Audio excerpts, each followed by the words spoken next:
عمران خان غدار ہے۔ Recently DGISPR صاحب نے ایک پریس کانفرنس کی سینئر صحافیوں کے ساتھ، اور اس پریس کانفرنس کا مقصد یہ تھا لب لباب انہوں نے آخر میں کہا کہ یہ جو عمران خان ہے یہ سیکورٹی تھریڈ کرا دیا گیا اسے، اور بعض حلقوں میں یہ رائے پائی جاتی ہے اور بعض لوگ یہ دعویٰ بھی کرتے ہیں عمران خان غدار ہے۔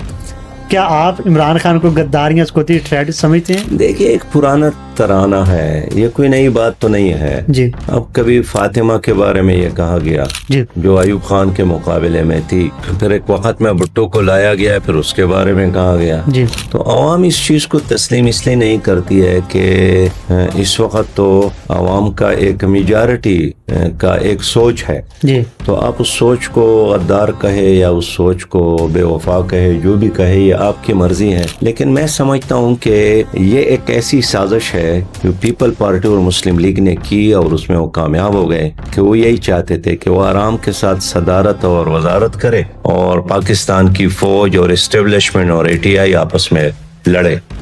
لہٰذا جو پریس کانفرنس یا جو بیان وزیر اعظم کو دینا چاہیے، وزیر اطلاعات کو دینا چاہیے، اس لیے کہ وہ سیاسی آدمی ہے اور اپوزیشن بھی ایک سیاسی وجود رکھتی ہے، تو سیاستدانوں کا مقابلہ یا سیاستدانوں کا جواب سیاستدانوں کو کرنا چاہیے اگر وہ کر سکتے ہیں۔ لیکن میں سمجھتا ہوں کہ خود مسلم لیگ اور پیپل پارٹی یہی چاہتی ہے کہ وہ مزے کرے، وہ پس پردہ رہے، اور ان کا جو جنگ ہے وہ کوئی اور لڑے۔ لہٰذا مسلم لیگ میں سمجھتا ہوں کہ اس کھیل کو بخوب وہ کھیل رہے ہیں، اور انہوں نے PTI اور اسٹیبلشمنٹ کو آپس میں لگایا ہے اور خود اچھل کود کر رہے ہیں، اور دورے پہ دورے کر رہے ہیں، باہر ملکوں میں گھوم رہے ہیں، انجوائے کر رہے ہیں، ان کے لوگ انجوائے کر رہے ہیں، اور باقی اپوزیشن سے ہمیشہ حکومت تنگ ہوتی ہے۔ لیکن موجودہ حکومت ایسی خوش قسمت ہے کہ جس کو اپوزیشن سے کوئی پرابلم نہیں ہے، اس لیے کہ اپوزیشن کے ہر سوال کا جواب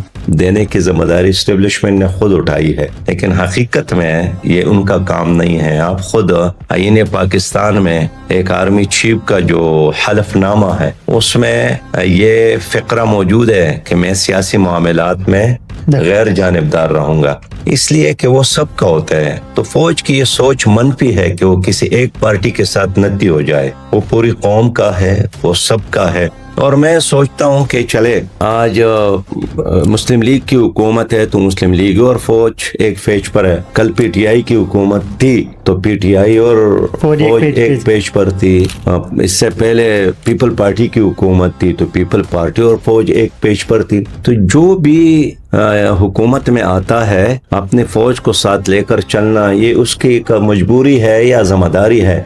لہٰذا فوج کو یہ نہیں سوچنا چاہیے کہ ہم کس کا ساتھ دیں اور کس کا ساتھ نہ دیں، ہم کس کو اٹھائیں اور کس کو دبائیں، کس کو اٹھائیں اور کس کو لٹائیں۔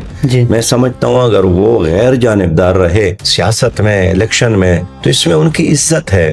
ہم دیکھتے ہیں کہ آج اسٹیبلشمنٹ، آج نہیں تو کل کا جو اسٹیبلشمنٹ تھا، وہ ایک فرد کے بارے میں غداری کی بات کرتے ہیں، اس کو ملک سے باہر بیچتے ہیں، ان کو جیل میں ڈالتے ہیں، ان کو ملک نہیں آنے دیتے، لیکن کچھ دن بعد وہ آ جاتے ہیں، ان کا استقبال ہو جاتا ہے۔ خود آصف علی زرداری صاحب دبئی میں تھے، میں نے ان کو فون کیا کہ آپ کیوں وہاں بیٹھے، انہوں نے کہا ہمارے آنے کے اب چانسز نہیں ہیں، اس لیے کہ اسٹیبلشمنٹ نہیں چاہتی۔ صحیح، لیکن وہی اسٹیبلشمنٹ ہے، وہی زرداری صاحب ہے، آج وہ صدر پاکستان ہے۔ بالکل، تو یہاں کوئی چیز حرف آخر نہیں ہے، اس لیے اس طرح پریس کانفرنسز کو آپ ایک وقتی بیان ہی سمجھے، یہ کوئی مستقل پالیسی نہیں ہے، یہ بدلتے رہتی ہے۔ ٹھیک، یعنی خان صاحب سیکورٹی تھریٹ نہیں ہے، یہ ویسے وقتی بیان ہے آپ کا نزدیک؟ جو بھی آپ سمجھے، میں یہی کہنا چاہتا ہوں کہ اس طرح بیانات دینا یہ فوج کا کام نہیں ہے، یہ سیاستدانوں کا کام ہے۔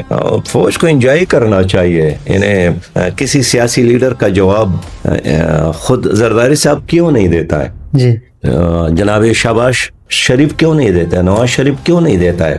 وہ کیوں سامنے نہیں آتے؟ وہ کیوں ڈیپینڈ نہیں کرتے؟